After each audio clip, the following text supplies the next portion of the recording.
அதுதான் கொலை செய்தல் கூடாதுதான். மாமிச உணவு உண்ணுதல் கூடாது அப்படின்றதுல எனக்கு ஒரு மாற்று கருத்து இருக்கு. மாமிச உணவு உண்ணுதல் கூடாது, அதுல ஒரு மாற்று கருத்து இருக்கு. ஏன்னா சரி, நம்ம அதுல உங்களுக்கு என்ன கருத்து வேறுபாடு? என்ன கருத்து வேறுபாடுன்னு வச்சுங்களேன்,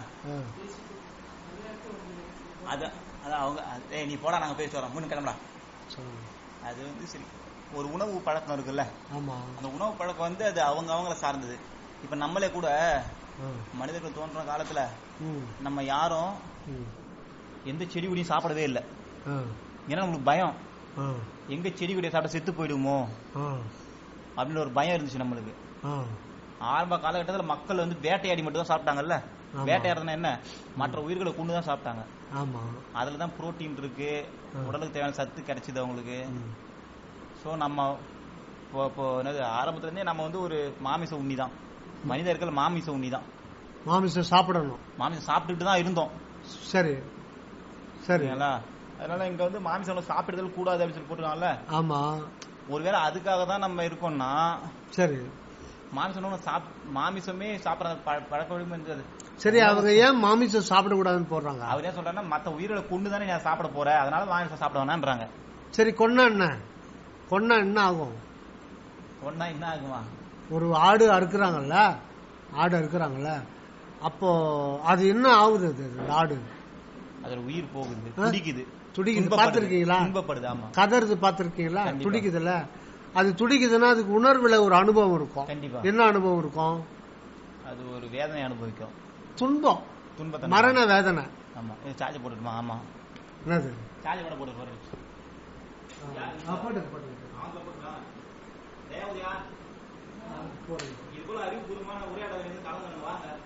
இன்னைக்கு ஞாயிற்றுக்கிழமை விடிகாலம் 5 மணிக்கு வாக்கிங் போயிடுவேன், 7 மணிக்கு ரிட்டர்ன் வருவேன்.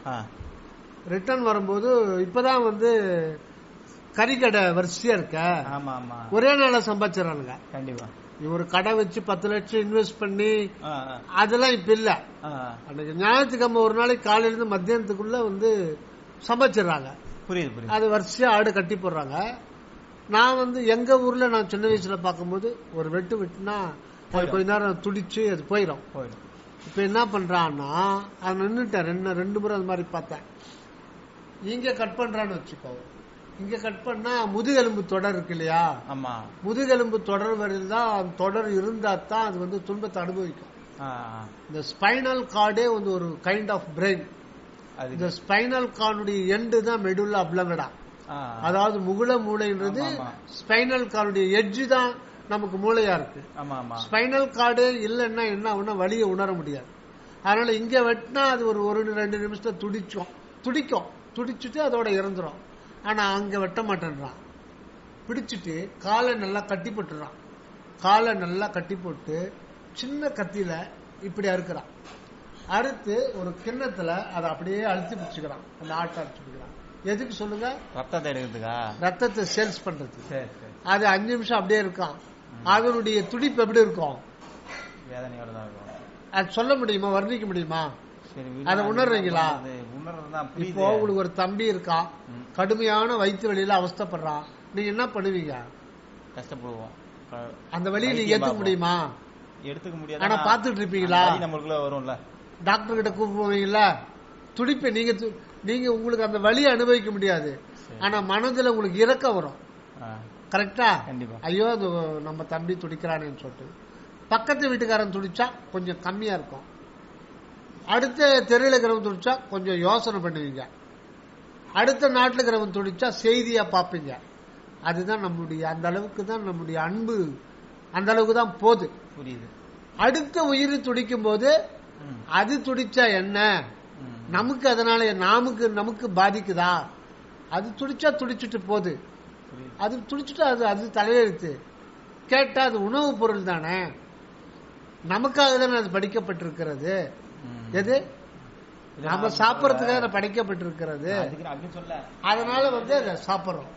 உணவு படிநிலையில இந்த உணவு தொடர் சங்கிலி இருக்குல்ல, இயற்கையாக வியாபிச்சிருக்கு. சாப்பிடுறேன்னு சொன்னா அதை விடுங்க, அது பிரச்சனை இல்லை.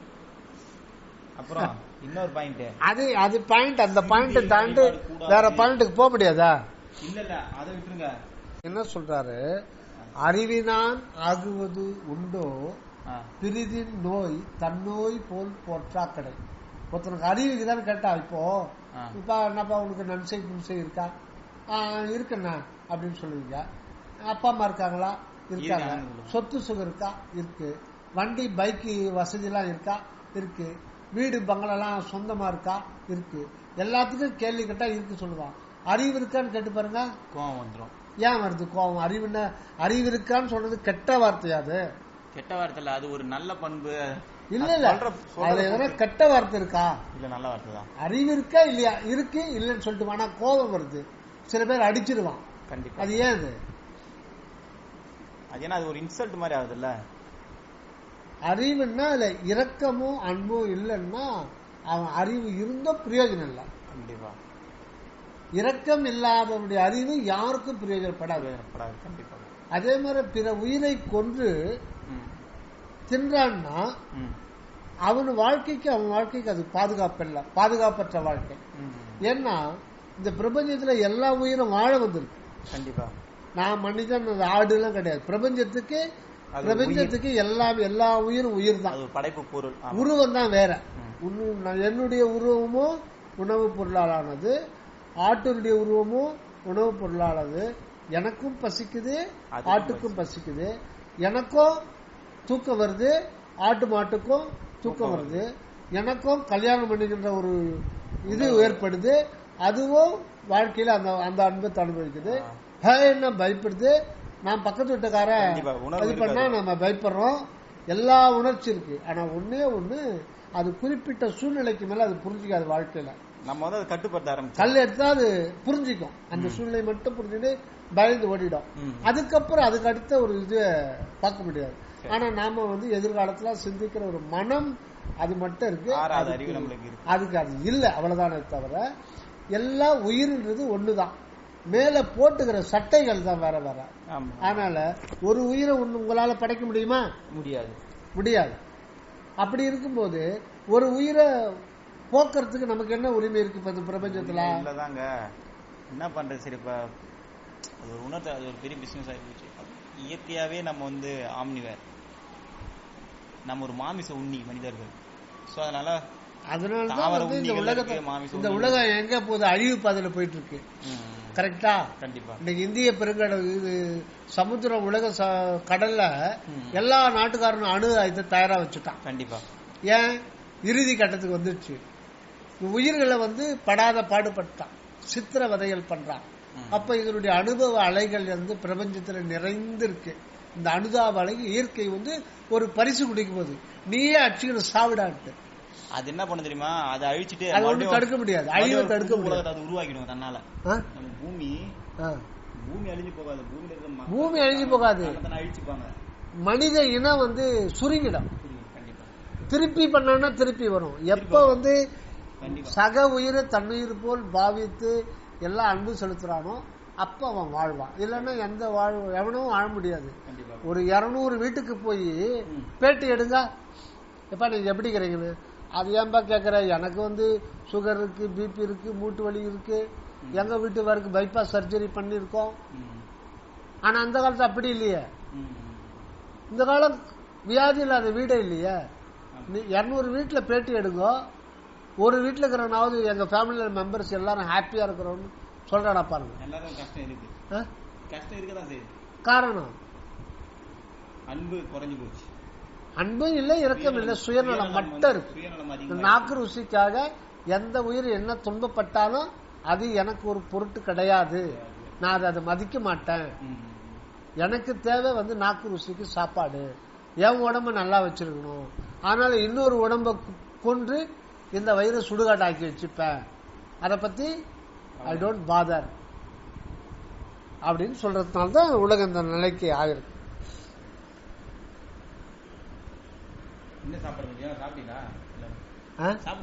நான் சாப்பிட்டேன். நீங்க? சரி. வள்ளலாறு இறக்கல, அவர் அழியாத உடம்பை பெற்றுக்கிட்டார். இந்த உடம்ப வந்து ஒளி உடம்ப ஆக்கிக்கிட்டார். இப்பவும் இருக்கார், அவர் எப்பவும் இருப்பார். எத்தனை கோடி கோடி கோடி வருடங்கள் ஆனாலும் அவரால் இருப்பார். அது மாதிரிதான் ஒவ்வொரு மனிதனும் இருக்கணும் அப்படின்றதுக்காக வரலாறு சொல்லிட்டு போன ஒரு மார்க்கம் தான் அவர் சொல்ற மார்க்கம். சமசுத்த சன்மார்க்க. Very good, very good. பாக்குறேன். சரி, அது பெரிய பையன் உதயனுக்கு அண்ணன்.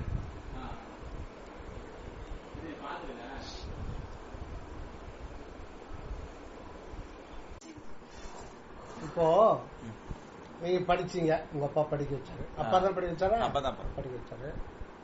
அப்பாவுக்கு ஒரு கோல், அவருக்கு ஒரு கோல் இருந்தது, கொள்கை. பையன் வந்து நல்லா படிச்சு ஒரு நல்ல உத்தியோகத்துக்கு போய் நல்லா பதவி, நல்லா பணம் சம்பாதிச்சு. உங்களுடைய கோல் என்ன? ஏன்னா அப்ப அறியாத பருவம். இப்ப உங்களுடைய கோல் என்ன? கோல் இருக்கு, உங்களுடைய குறிக்கோள் இருக்கு இல்லையா? கோல் அப்படின்னா கோல் சொல்றதுன்னு ஒரு அர்த்தம் இருக்கு, இன்னொன்னு குறிக்கோள்னு ஒண்ணு இருக்கு. அர்ஜுனன் பாத்திருக்கீங்க? அர்ஜுனன், அர்ஜுனன் பார்த்தா என்ன ஞாபகம் வரும்? மகாபாரத அர்ஜுனனா? மகாபாரத, ராமாயண அர்ஜுனன், மகாபாரத வச்சிருந்தா. அர்ஜுனனை பார்த்தா என்ன ஞாபகம் வரும்? அர்ஜுனன் பார்த்தா வில்லு ஞாபகம் வரும். Very good. தெரியாது அவங்களுக்கு வில்லு. வேற வில்லு கூட என்ன இருக்கும்? ஆமா சொல்ல தெரிஞ்சத சொல்லலாம். அம்பு, வில்லு, அம்பு எய்துறதுன்னா குறிக்கோளை போய் அடையிறது. உன்னுடைய குறிக்கோள், டெஸ்டினேஷன்.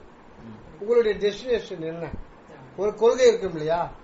கொள்கை இல்லாம வாழக்கூடாது. கண்டிப்பா ஒரு குறிக்கோளோட வாழணும். என்ன குறிக்கோள் உங்களுக்கு தெரிஞ்ச சொல்லு. கேஷுவலா, கற்பனை எல்லாம் பண்ணக்கூடாது. கேஷுவலா இல்ல, கேஷுவலா தான் சொல்றேன். இப்போ வந்து லாங் டர்ம் கோல்னா எதுவும் கிடையாது. லாஸ்ட்ல இப்போ அடுத்தடுத்த குறிக்கோள், அடுத்த வருஷம் கல்மேரே வச்சோம் உங்களுக்கு. இல்ல நான் அதான் அடுத்த குறிக்கோள் கல்யாணம். நீங்க முதல்ல கல்யாணமா? எனக்கா? இல்லையா, ஆகலையா சொல்லிட்டு அப்புறம் இல்ல இல்லைங்க. இல்ல கல்யாணம் ஆச்சு. கல்யாணம் ஆகலையா? கல்யாணம் ஆகல. அவன் மாதிரி தானா? சரி சரி. லட்சம் இவனுக்கு கல்யாணம் ஆகலையா? டேய் சொல்லாம கூட இருப்பானா? ஏன்னா இன்னும் வீட்டுக்கு சொல்லியா? சரி, அவனுக்கு அந்த லட்சியம் இல்ல, அது வந்து வேற ஒருத்தருடைய கண்ட்ரோல் இருக்கு. சரி, அதை விட்டுருங்க. உங்களுடைய லட்சியம் ஏன்னா நான் அவங்ககிட்ட கேட்டு பார்த்துட்டேன். எனக்கு தெரிஞ்சு ஒரு டிவில ஒரு 25 வருஷத்துக்கு முன்னாடி ஒரு டிவில ஒரு பேட்டி எடுக்கிறான். எது கேக்குறான்னா, அவர் புதுசா கட்சி ஆரம்பிக்கிறான். அதை பார்த்துட்டு ஒரு பத்திரிகையாளர் வர்றாரு. வந்து சார் வந்து இது பண்ணிருக்கீங்க, ஒரு கொடியை பார்க்கறான். கொடி பார்த்தா வித்தியாசமா இருக்கு. அந்த கொடி வித்தியாசமா இருக்கு. அவன் பார்த்து அதிர்ச்சி ஆயிடுறான் பத்திரிகையாளர். என்ன சார் நீங்க இந்த மாதிரி கொடி வச்சிருக்கீங்க, ஒரு கட்சி ஆரம்பிச்சிருக்கீங்க புதுசாங்க? ஏன்னா எல்லாரும் பிளாக் ஒயிட், நடுவுல ஒரு பிளாக் கோடு, அப்புறம் ஓட்டல கோடு, இதே மாதிரி கருப்பு சிவப்பு பச்சையை போட்டுக்கிறாங்க. நான் ஒரு புது கட்சி, ஒரு வித்தியாசம் ஆரம்பிச்சாங்கன்னா நிறைய பேர் கட்சி விரும்புவாங்க. இப்ப நீங்க கேக்குறீங்க இல்லையா? அதனால அது நானும் ரொம்ப நாளா நம்ம கட்சி ஆரம்பிக்க போறோம், ஒரு புதுசா ஒரு கொடி இது பண்ணணும்னு சொல்லி யோசனை பண்ணிட்டே இருந்தேன். ஒரு நாள் எங்க ஃப்ரெண்டு வீட்டுக்கு போனேன். அவன் பங்களாவை ஃபுல்லா செவுத்தெல்லாம் சுரண்டி புதுசா பெயிண்ட் அடிச்சிருந்தான். இந்த கான்ட்ராக்டர் பெயிண்ட விட்டுருந்தான். அவன் அவசரம் கொடுக்க நிறைய பெயிண்ட் வச்சிருந்தான். அது எடுத்து போறவன் அப்பப்ப அதை ஊத்தி ஊத்தி ஊத்தி சிந்தி போயிருந்தேன், ஃபுல்லா சிந்தி போயிருந்தேன். நான் பார்த்தேன், அட இதே நல்லா இருக்கே, இது கொடியா வச்சுக்கலாமே. அடுத்து அதை அப்படியே போட்டு அப்படியே கொடியா வச்சுட்டான். அதை அப்படியே வச்சு அந்த கீழே ஊத்தி போயிருக்குல்ல, அந்த பெயிண்ட்டுக்கெல்லாம் சிந்தி போயிருக்குல்ல தரையில எடுக்க எடுக்க, அது வந்து அப்படியே நல்லா இருக்கு. அது பார்த்தா நல்லா இருந்து நம்ம கட்சி கொடியாது. ஒரு கேள்வியா கேக்குறான், சொல்லிட்டே வர்றான். இது உண்மையா நடந்ததா இல்ல சும்மா சொன்னாங்க? இது நீங்க கேளுங்க, அப்புறம் பாத்துக்கணும். எல்லாம் பேட்டியெல்லாம் எடுத்து கடைசியில, சார் நான் ரொம்ப சந்தோஷம், உங்களுடைய இது பார்த்து நான் வெளியில போய் பத்திரிகையில போட்டுருவேன். ஆனா கடைசியில ஒரு கேள்வி நான் மறந்துட்டேன் சார், நான் ஆரம்பத்திலே கேட்டிருக்கணும், அதை மறந்துட்டேன். சார் நீங்க ஒரு கட்சி ஆரம்பிச்சிருக்கீங்க, என்ன லட்சியத்தோட சார் ஆரம்பிச்சீங்க? கட்சி ஆரம்பி என்ன லட்சியம் அப்படின்னு கேட்டான். அவன் வந்து அப்படின்னா அதோட எடுத்துட்டான். அப்புறம் கொஞ்ச நேரம் மௌனம். மறுபடியும் அதான் அதான் அப்படின்னா, சொல்லுங்க சார், அதான் அதான் அதாவது சொல்லுங்க. அப்புறம் மௌனம். மறுபடியும் அப்படி மறுபடியும் வாயை தர முடியல. சாரி சார் மனுஷன் புண்படுத்த மாட்டேன். ஏன் அவனுக்கு எந்த லட்சியம் இல்லாம ஆரம்பிச்சிட்டான். அவனுக்கு தேவை 12 லட்சம், அது வெளியில சொல்லலாமா? அங்க லட்சியம் இல்லாம வண்டி ஓடுது. அது அவன் பிரச்சனை. உங்க பிரச்சனை நான் இப்ப கேட்க போறேன். என்ன லட்சியத்துல நீங்க வாழ்ந்துட்டு இருக்கீங்க? எனக்கு பாத்தீங்கன்னா யோசனை அதையே யோசனை பண்றீங்க. யோசனை எனக்கு என்ன தெரியல. பசி எடுத்தா சாப்பிடுறீங்களா? யோசனை பண்ணாதான் பசி எடுக்குமா? லைஃப்ல ஒரு ட்ரெயின்ல ஏறுறீங்க, எங்க டெஸ்டினேஷன் பார்த்து தானே ஏறுவீங்க. கண்டிப்பா டெஸ்டினேஷன் இல்லாத வண்டியில எப்படி ஏற முடியும்? என்ன லட்சியத்தோட நீங்க வாழ்ந்துட்டு இருக்கீங்க? வீட்டுக்கு பாத்தீங்கன்னா 3வது பையன். நான் அதை கேட்கல. உங்க லட்சியம் எத்தனை பையன், எத்தனாவது பையன், அது எனக்கு தேவையில்ல. 3வது பையன். உங்களுடைய லட்சியம் என்னன்னு கேக்குறேன். சொல்றேன் பாருங்க. வீட்டுக்கு 3வது பையன். உங்க அண்ணனுக்கு கல்யாணம் பண்ண போறீங்களா? எங்க அண்ணனுக்கு கல்யாணம் ஆயிடுச்சு. சரி. எங்க அக்காவுக்கு கல்யாணம் ஆயிடுச்சு. சரி. வீட்டோட எந்த கஷ்டமும் வந்து எனக்கு தெரியாது. நான் வீட்டோட சந்தோஷமான பக்கத்தை மட்டுமே பார்த்து வாழ்ந்துட்டேன். சரி. அதனால குறிக்கோளை நிர்ணயிச்சுக்கிற அளவுக்கு எனக்கு எந்த கஷ்டமும் வரல. ஜாலியா இருக்கணும், அப்படியே போகணும், வேலைக்கு போகணும், சாப்பிடணும், சம்பாதிக்கணும் அப்படின்னு வாழ்ந்துட்டேன். அதான் இதான் லட்சியம் சொல்றேன். சாப்பிடணும், சம்பாதிக்கணும். அப்புறம் அடுத்தது பாத்தீங்கன்னா யூடியூப் சேனல் ஆரம்பிக்கணும், ஒரு ஃபேமஸான ஆளா வரணும். சரி. இந்த மாதிரி ஒரு லட்சியத்துல ஒரு வண்டியில போறீங்க, இந்த மாதிரி லட்சியத்தை கொண்ட ஒரு வண்டியில போறீங்க நீங்க அந்த லைஃப்ல. இந்த வண்டி எங்க போய் விடும் கடைசியில? எங்க போய் விடும்? மரணம் தான். மரணம். அதை பத்தி கேக்குறீங்களா? ஏன் வாழ வந்துக்கிறீங்களா, சாவு வந்துருக்குமா? நம்ம வாழ தான் வந்திருக்கோம். சரி. ஏன் செத்து போறோம்? That is our destination. நம்ம கடை என்னப்பா அது? இல்ல லட்சியமா? நான் என்னன்னா இது வந்து பாக்கெட்ல மடிச்சு வைக்கலாம்னு பண்ண பார்த்தேன். அது பக்கம் வரணும். இல்ல இருங்க. இப்ப இதுல இருந்தே ஒரு லட்சியம் தெரியும். இத வந்து இப்படி மடிச்சு வச்சீங்கன்னா பண்ணலாமா? வைக்க முடியாது. அதனால தான் இப்படி உடைச்சு கோயில்ல பிரசாதம் திருநீர் குத்தா எங்க வைப்பீங்க? நெத்தில தான் வைக்கணும். இங்க வைக்க கூடாது. இடுப்பு கீழே ஒரு ஆன்மீக கருத்து இடுப்புக்குள்ள இறக்கூட இப்படி மடிக்க கூடாது. பாக்கெட்ல கொள்ளல. நான் வச்சு பாத்துட்டேன்.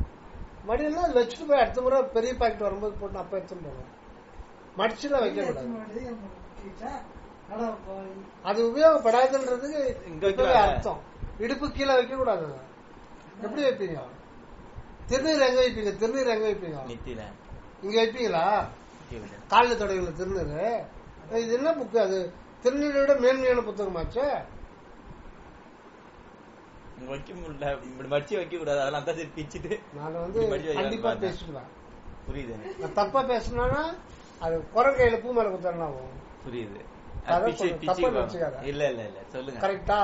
இந்த அடி வந்து அப்படியே இருக்கணும் மனுஷன். தப்பா சொல்லல, திருந்தணும். அடுத்து ரைட்டு. என்ன லட்சியம் சொல்லுங்க. நீ பேசாம உன்ன எத்தனை முறை கேட்ட நீ சொல்லல. நீங்க சொல்லுங்க. உன் ஃப்ரெண்டு சொல்றாரு கேக்குறாரு. ஏன்னா அடுத்த முறை வரமாட்டாப்ல வந்து அர்ப்பன்ட்டு. இல்ல இல்ல இல்ல நீங்க வேற. சரி சரி. இப்படி ஒரு சொல்றது மூலமா தெரிஞ்சுக்கிறது மூலமா வச்சுங்களேன். சரி சரி. நம்மளே திருத்திக்கலாம். நம்மளோட எண்ண ஓட்டங்களை மாத்திக்கலாம். Very good. சரி சரி. நம்ம திருத்திக்கலாம். சரி சரி. லட்சியம் பண்ணல. லட்சியம் வந்து கிளியரா சொல்லல. அந்த கட்சிக்காரன் சொன்ன மாதிரி ஜாலியா இருக்கணும். அடுத்து என்ன கல்யாணம் பண்ணணும், இன்னொரு நல்ல வேலைக்கு போகணும், நல்ல காசு சம்பாதிக்கணும். சரி. இந்த மீன் டைம்ல வந்து நிறைய புக்ஸ் படிக்கணும். அதுக்கப்புறம் ஒரு யூடியூப் சேனல் ஒன்னு ஆரம்பிக்கணும். யூடியூப் சேனல் ஆரம்பிச்சா அது யாருக்கு நன்மை? டீச் பண்றதுக்காகவோ. இப்ப இது போல நீங்க ஒரு விஷயத்தை தெரிஞ்ச விஷயத்த வந்து மத்தவங்க சொல்லணும்னு நினைக்கிறீங்கல்ல. இப்ப நிறைய பேர் அறியாமையில இருக்காங்க நிறைய விஷயத்த பத்தி. நானே பாத்தீங்கன்னா 12வது படிக்கிற வரைக்கும் 12வது வரைக்கும் சாமின்னா சாமின்னு கையெழுத்து முக்கிய வந்து கும்பிடுவோம், பட்டை விடுவோம், எல்லாம் பண்ணுவேன். கடவுள் தான் அல்டிமேட் கோல் அப்படின்னு நினைச்சேன். ஆனா நான் காலேஜ் சேர்ந்த ஒரு 2 வருஷமா அப்படிதான் இருந்தேன். அதுக்கப்புறம் சில விஷயங்களை யோசிக்க ஆரம்பிச்சேன். தனியா யோசிச்சேன். ரூம் போட்டு யோசிச்சேன். இந்த விஷயங்கள் ஏன் அப்படி இருக்கு, இதெல்லாம் ஏன் அப்படி நடக்குது, இதுக்கெல்லாம் என்ன காரணம், இந்த சோசியல் இவன் கூடியா இவனுக்கு எனக்கு இந்த தொடர்பும் கிடையாது. ஏன் ஒன்னாதான் இருப்போம் காலேஜ் எல்லாம். சரி சரி. அது வேற வாழ்க்கை, காலேஜ் வாழ்க்கை அதெல்லாம் வேற. சரி, இது இந்த மாதிரி தொழில் லைட்டா திங்க் பண்ணுவேன். சரி, அதெல்லாம் விட்டுடு. ஏன்னா நான் எதிர்பார்த்த பதில் கிடைக்கல. நான் வேற ரூட்ல போறேன். நீங்க பிறப்புன்னு என்ன? What is meant by birth? Why you took birth? Time ஆயிடுச்சுமா. Why you took birth? கண்டிப்பா நம்மளுக்கு ஏதோ ஒரு பர்பஸ் இருக்கு. ஏன் பிறந்தன்னு தெரியலையே. எதுக்கு பிறந்தீங்க, எப்படி பிறந்தீங்கன்னு தெரியாதா உங்களுக்கு? ஏன் பிறந்தீங்க, எப்படி பிறந்தீங்க? Have you planned, pre-planned before your birth? Have you pre-planned? Are you expected? No. இல்ல. அப்புறம் எதுக்கு வந்துச்சு, எப்படி வந்துச்சு? நீங்க எக்ஸ்பெக்ட் பண்ணாம எப்படி இந்த கிரியேஷன் நடந்தது? எங்க அப்பா அம்மா எக்ஸ்பெக்ட் பண்ணிட்டாங்க. இது மிஷன். இது அப்பா அம்மா எல்லாம் கிடையாது. இப்ப அவனுக்கு அப்பா யாரு? நீதான். இந்த உடம்பா? இந்த உடம்பு, அந்த உடம்புக்கு இந்த உடம்பு அப்பா. அந்த ஜீவனுக்கு இந்த ஜீவன் அப்பா ஆக முடியாது. அந்த உடம்புக்கு இந்த உடம்பு அப்பா. எப்படின்னா, ஃபுட் சாப்பிடுறீங்க, என்னது ஃபுட்டு சாப்பிடுறீங்க, இது ஒரு மெஷின். இதுல நூற்றுக்கணக்கான ஷிப்காட் இருக்கு. ஒரு ஷிப்காட்ல ஆயிரக்கணக்கான ஃபேக்டரி, ஒரு ஃபேக்டரியில நூற்றுக்கணக்கான மிஷின். அதுலயும் மிஞ்சதுதான் இந்த பாடி மிஷின். இந்த பாடி மிஷின் நீங்க பசி, இந்த பாடிக்கு பசி எடுக்குது, ஃபீட் பண்றீங்க. அது ஃபீட் பண்ண அந்த சத்தம்சம் குடல் இழுத்துக்குது, உங்களை கேட்கல, ஆட்டோமேட்டிக்கா அதெல்லாம் நடக்குது. இப்ப இதையும் துடிச்சிட்டு இருக்குல்ல, உதயம் இதையும் துடிச்சிட்டு இருக்குல்ல, யாரை கேட்டு துடிக்குது? 72 முறை துடிக்குது ஒரு நிமிஷத்துக்கு. நுரையீரல் சுவாசிக்குதா? ஒரு நாளைக்கு எத்தனை முறை சுருங்கி விரியுது? ஒரு நாளைக்கு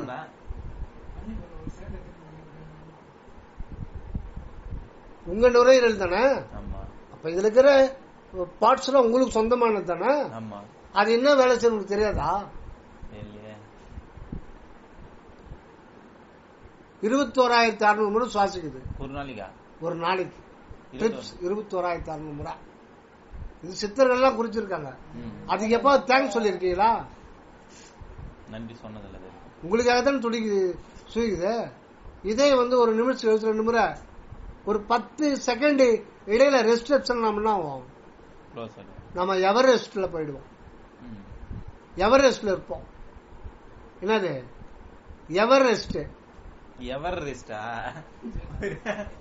இவ்வளவு லேட்டா புரிஞ்சுக்கிறீங்க? புரியுது புரியுது புரியுது. ஒரு வார்த்தையில எவரெஸ்ட், அது ரெஸ்ட் எடுத்தோம்னா நம்ம எவரெஸ்ட்ல எடுக்கணும். 10 செகண்ட். அது தேங்க்ஸ் சொல்லிருக்கோமா? இல்ல. கிட்னில என்ன இருக்கு? என்ன டைப் ஆஃப் அணுக்கள் இருக்கு? செல்ஸ். நம்ம உடம்புல 200 டைப் ஆஃப் செல்ஸ் இருக்கு. என்ன டைப் ஆஃப் செல்ஸ் கிட்னில இருக்கிற செல்? அது பேர் நெப்ரான்கள். ஒரு நெப்ரான், ஒரு கிட்னில 10 லட்சம் நெப்ரான்கள் இருக்கு. 2 கிட்னில 20 லட்சம் நெப்ரான். ஒரு நெப்ரானை படிச்சா ஒரு சோறுல, ஒரு பானை சோறில வெந்து போச்சான்னு எல்லாத்தையும் பார்ப்பாங்களா? ஒரு சோறு பதம். ஒரு நெப்ரானை பத்தி படிக்கிறதுக்கு எம்எஸ் படிக்கணும், 3 வருஷம். ஒரு நெப்ரானை பத்தி எல்லாமே, அதனுடைய எல்லாமே பங்கன். ஒரு நெப்ரான் பண்ற வேலை 1000 ஆர்வோ வாட்டர் கூட பண்ணாது. ஆர்வோ வாட்டர்ல உப்பு தண்ணியை விட்டா அது டோட்டலா கண்ண முடியும் எல்லா மினரல்ஸ் எடுத்துரும்.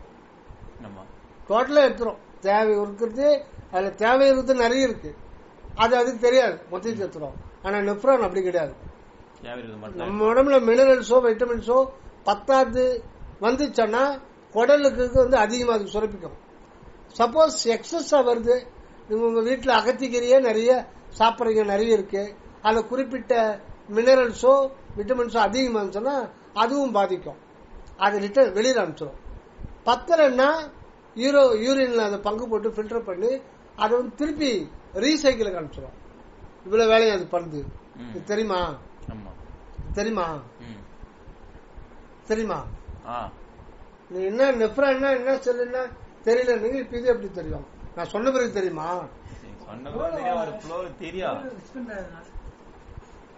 நான் சொன்ன பிறகு தெரியுமா? நான் இதான் கலெக்ட் பண்ணேன். எனக்கு இன்ட்ரெஸ்ட் இந்த உடம்புல என்னென்ன வேலை பார்க்குதுன்னு தெரிஞ்சுக்கணும்னு சொல்லிட்டு. நம்ம ஒன்னும் ஸ்டெத்தோஸ்கோப் வச்சு வைத்தியம் பார்க்க போகல. ஆனா நம்ம உடம்புல நம்ம தெரிஞ்சுக்கணுமே. ஓகேவா? அப்ப இந்த பாடி மிஷின் நீங்க ஃபீட் பண்ணீங்கன்னா பிளட்டா மாறும், என்னென்னவோ மாறும். அதுல ஒரு குறிப்பிட்ட அமௌண்ட் வந்து ஸ்பெர்ம் செல்ல மாறும். உணவு தான், உணவு அந்த மாதிரி மாறிடும். அந்த ஸ்பெர்ம் செல்லு தாயினுடைய கருமுட்டில இருந்து இன்னொரு பாடியை கொடுக்கும். ஆக இந்த பாடி இன்னொரு பாடி கொடுத்து இதுல நீங்க எப்படி வந்தீங்கன்னு கேக்குறேன். நான் அப்படித்தான் ஒரு ஸ்பெர்ம் ஒரு அணுமுட்டையில் போய் சேர்ந்துதான் வந்தேன். இப்போ இந்த பாடி நான் இப்ப கிள்றேன், பாடிக்கு நோவுதான் உங்களுக்கு நோவுதான்? பாடிக்கு தான் வலிக்குது, நான் அதை ஃபீல் பண்றேன். பாடிக்கு தான் வலிக்குதா உங்களுக்கு வலிக்குதா பாடி வலிக்குதா? எனக்கு தான் வலிக்குது. இப்போ லட்டு கொடுக்குறேன், நாக்குக்கு சுவையா இருக்கா உங்களுக்கு சுவையா இருக்கா? ரெண்டும் ஒண்ணு தானே. அது எப்படி ரெண்டும்? அப்போ நாக்குக்கு சுவையா இருக்குன்னா பணத்துக்கு வச்சா இனிக்கணுமே. பணம் செத்து போச்சு இல்ல, பணத்துக்கும் நாக்கு இருக்குல்ல, அப்பதான் சத்த ஒத்தம் இருக்கான். அவன் நாக்குல வச்சு நாக்குக்கு இனிக்குதுன்னா அவன் நாக்குக்கு இனிக்கணும் இல்லையா? அப்ப நாக்குக்கு இனிக்குதா வேற யாருக்கு இனிக்குது? நாக்கு இனிக்குது. நாக்கு இனிக்கிறது வந்து அந்த நம்ம பிரெயின் செல். நாக்கு வந்து ஒரு மீடியா. ஆமா, அது ஒரு மீடியா. வயா இப்ப எங்க ஊருக்குன்னா வளர்புறம் போட்டா போகாது, வயா அரக்கணும்னு போட்டாதான் போய் சேரும், இல்ல பின்கோடு போடணும். அது வந்து இது வந்து ஒரு கடத்தி, ஒரு செய்தியை வந்து அது டிரான்ஸ்பர் பண்ணுது, கொடுக்குது. அப்ப இந்த லட்டு சுவைக்கிறது யாரு? நீ யாரு? இந்த உடம்புல நீங்க யாரு? நான் இந்த உடம்பு இல்ல, ஆன்மா அப்படின்னு சொல்லி ஆன்மீகத்துல. ஆன்மா தெரியுமா? ஆன்மா பாத்துக்கிறீங்களா? இல்லையே. அது பார்க்காத உடனே வார்த்தை யூஸ் பண்ண கூடாது. நீங்க யார்? நான் யாரா? நீங்க யாருன்னு தெரியாம நீங்க லட்சியத்தை வச்சுன்னா அது எப்படி சரியா இருக்கும்? முதல்ல நான் யாருன்னு தெரிஞ்சுக்கணுமே இல்லையா? நீங்க யார்? இந்த உடம்பு இது வந்து பிசிக்கல் பாடி. உங்க அப்பா அம்மா ஒரு பிசிக்கல் மெஷின் பாடி. அது இதுல வந்து இது ஒரு ப்ராடக்ட் தான். இது ஒரு ப்ராடக்ட். இதுல அவஸ்தப்படுறானே அது யாருன்னு கேக்குறான். இப்போ எத்தனை பேர் சாப்பாடு கஷ்டம் இல்லாம இருக்காங்க? ரெண்டு பேர் தானே இருக்காங்க, கொஞ்சம் அமைதியா பேசுங்களா? 10 பேர் கேக்குது. கேக்குதான், நல்லதுதான். உனக்கு கேட்காம பஞ்சு வச்சுக்கோ,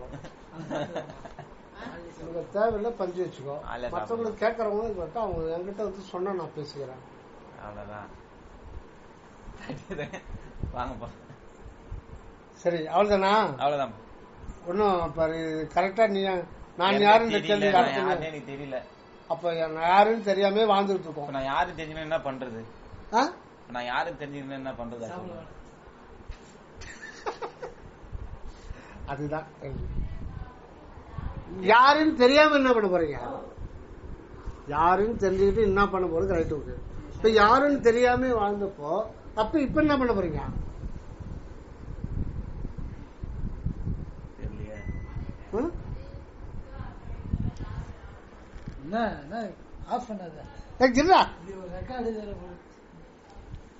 நானும் யூடியூப்ல வந்துருவேன்.